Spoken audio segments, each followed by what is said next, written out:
ഇടുക്കി ഏലപ്പാറയിൽ മധ്യവയസ്കന് സൂര്യാതപമേറ്റു.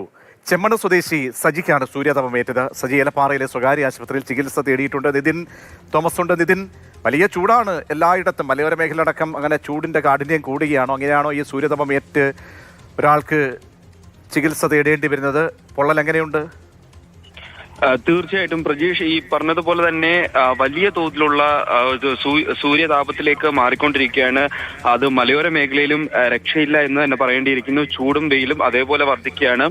ഏലപ്പാറ ചെമ്മണ്ണ് വാകക്കാട് ഭാഗത്ത് ലോറിയിൽ തടി കയറ്റുന്നതിനിടെയാണ് ഇത്തരത്തിൽ സജിയുടെ തോൾ ഭാഗത്ത് സൂര്യാഘാതമേറ്റത്. ചർമ്മത്തിന്റെ തൊലി ചൂടേറ്റ് പൊള്ളുകയായിരുന്നു.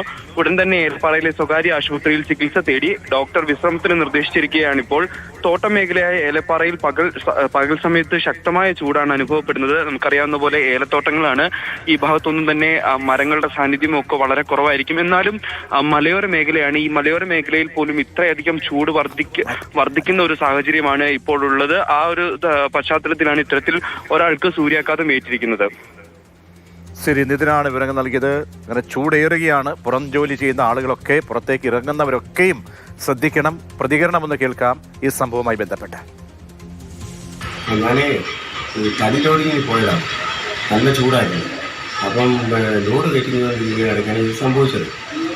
വൈകുന്നേരം ആകുമ്പോഴത്തേക്കും നല്ല വേദനയായ കാരണം കൊണ്ട് ഞാൻ പ്രൈവറ്റ് ഹോസ്പിറ്റലിൽ പോയായിരുന്നു. അതിനൊക്കെ പറഞ്ഞു ചെറിയ മരുന്നൊക്കെ തന്നിട്ട് പറഞ്ഞു നല്ല കുഴപ്പമൊന്നുമില്ല. പക്ഷേ പിറ്റേഴ്സ് എനിക്ക് നല്ല വേദനയുണ്ട്. അതുപോലെ പൊടിയിട്ടുണ്ട്. അങ്ങനെ കുഴപ്പങ്ങളായിട്ട് ഇപ്പം അത്യാവശ്യം കുഴപ്പമില്ല. പിന്നെ റെസ്റ്റ് എടുക്കാൻ ഡോക്ടർ പറഞ്ഞിട്ടുണ്ട്. അപ്പോൾ റെസ്റ്റിലാണ്. അപ്പോൾ ശ്രദ്ധിക്കണം, ധാരാളം വെള്ളം കുടിക്കണം. മലയോര മേഖലയിൽ ഉൾപ്പെടെ ചൂട് ഏറുന്നുണ്ട്. നേരെ കഴിഞ്ഞ ദിവസം നമ്മൾ വയനാട്ടിലൊക്കെ തന്നെ ചൂടിൻ്റെ കാഠിന്യം കൂടുന്നതായി കണ്ടു. അപ്പോൾ കഴിവതും ഈ പുറംപണിയെടുക്കുന്ന ആളുകളെ അവരെ തടയാൻ കഴിയില്ല. കാരണം അവരുടെ ജീവിത മാർഗ്ഗമാണ്.